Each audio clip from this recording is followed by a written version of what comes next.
The first thing you notice about the iPhone 5 is its weight. You pick it up and it really makes a difference. It's like most other phones on the market, whereas the old 4 and 4S model had that extra weight on it. I think it's a very similar difference to between the original iPad and the iPad 2 when we first picked that up.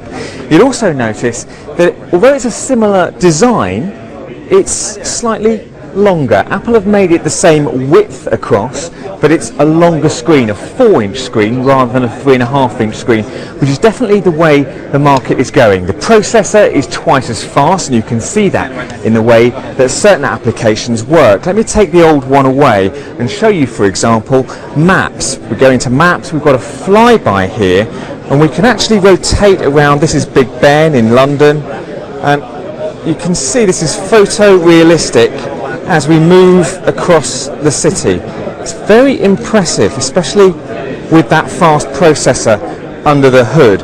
The other thing they've introduced is iOS 6. Now this is going to be big if you've got pretty much any iPhone from 3GS upwards, so anyone can download that from next week. And one of the extra things they've put in that, about 200 new things to be quite honest with you, but this is one that they're particularly proud of. It's called Passbook, and sometimes you don't know where all your coupons are or your tickets are. They're all different places around your phone. Well, this is a very useful place to put them all. FaceTime is better quality with the camera on the front of the phone, and it now works over the cellular network. So overall, pretty impressive. It supports 4G networks, so specifically LTE networks, which have now become common round the world. The UK has just introduced it with EE this week, so it will be supported on EE. That's the new network for Orange and T-Mobile, but other networks it supports on their 3G and HSDPA connectivity systems as well.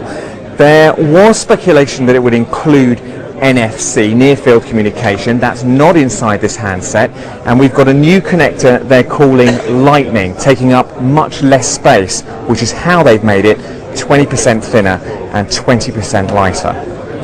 Overall then, an impressive handset from Apple, and it needed to be, with other manufacturers bringing out some equally innovative handsets this year. But one question remains. When you look at that operating system, it's the same one, more or less, that came out 5 years ago, certainly in looks. And increasingly, more and more people are asking, what's the next look for the Apple iPhone?